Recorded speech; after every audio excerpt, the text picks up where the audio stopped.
What do you want? And more importantly, what do you need?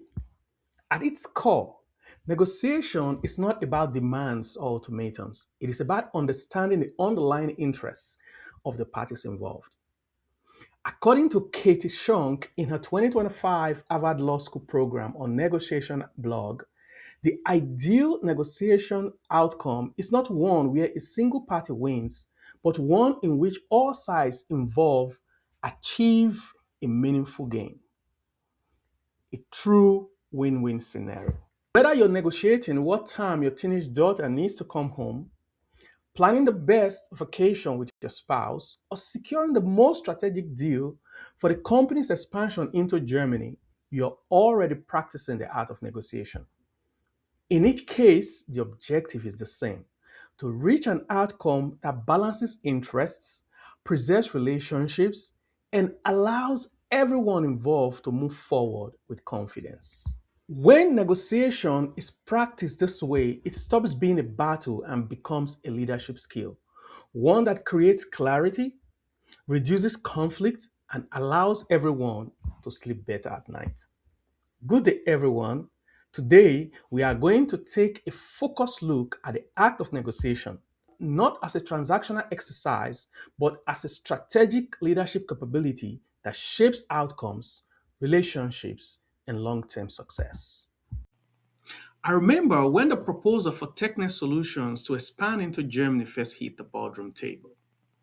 On the surface, it looked like a straightforward financial decision. But as we dug deeper, it became a high stakes negotiation about our organizational identity. Were we simply pursuing a new revenue stream, or were we deliberately building a legacy of global resilience?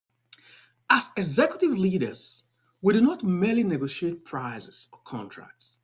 We negotiate the future of organizational culture, the rigor of our standards, and the integrity of our global infrastructure. As negotiation scholars Anna Movis and Lawrence Susskind argue in their 2009 work, high-stake organizations are not accidental. They are deliberately built to win. The single biggest mistake I see executives make is negotiating over positions. A position is a demand. I want this specific budget, or we must open the office in Berlin by June.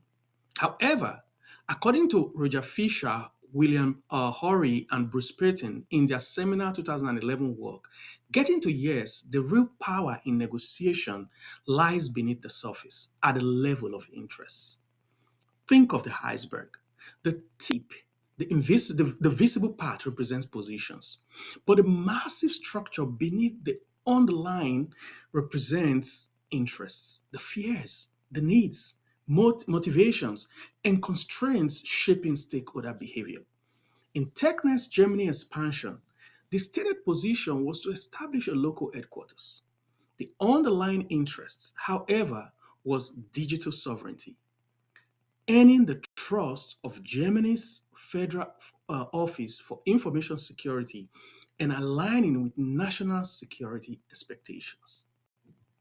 When executives understand the why behind the other party's word, negotiation shifts from scarcity to value creation.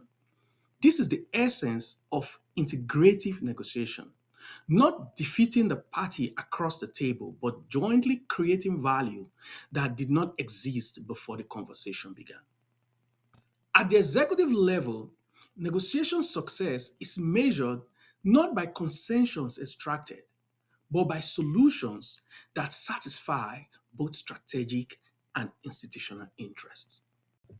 True mastery in negotiation requires a repeatable framework, not just instinct.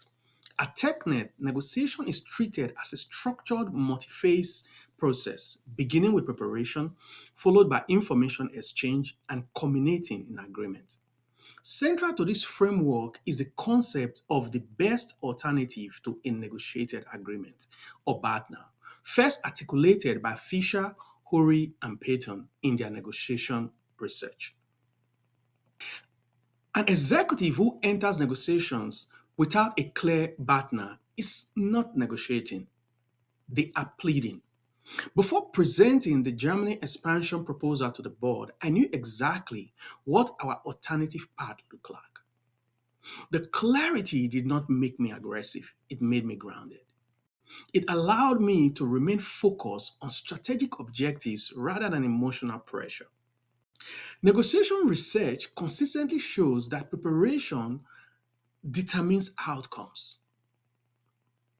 According to Andreev's Kozina's 2014 study on managerial roles in negotiation, the executive's responsibility is to bridge technical expertise with strategic intent. This is where management ends and leadership begins. Traditional negotiation models are often transactional, focused on exchange and equivalence. However, leadership scholars such as Dima Kanin argue in their 2007 research that executive effectiveness increasingly depends on transformational influence rather than transactional control. Every internal negotiation shapes employee experience. According to research by Kojavic, Skush, and Jonah in 2013, leadership behaviors directly influence psychological needs, work engagement, and long term performance. Winning a contract at the cost of employee burnout is not a victory, it is deferred organizational failure. At the executive level, negotiation becomes an exercise in capacity building. As capacity scholars Lamert Johnson and Fior explain in their 2015 work, resilient organizations are those that negotiate space for learning, adaptation, and innovation. Today, Germany stands as the most resilient hub in Technet's EMEA operations. That outcome was not achieved through aggressive bargaining or positional dominance. It emerged because we negotiated a shared vision, one that regulators, employees, and executive leadership all felt ownership over. Every negotiation we enter, whether with a partner, a board, or a high stake professional recruit, it is defining leadership moment. It is not a battle to be won, but a future to be shaped. Do not walk into negotiations armed with only demands. Walk in with curiosity, preparation, and clarity about what truly matters. Be firm on your non negotiables, but open in your listening.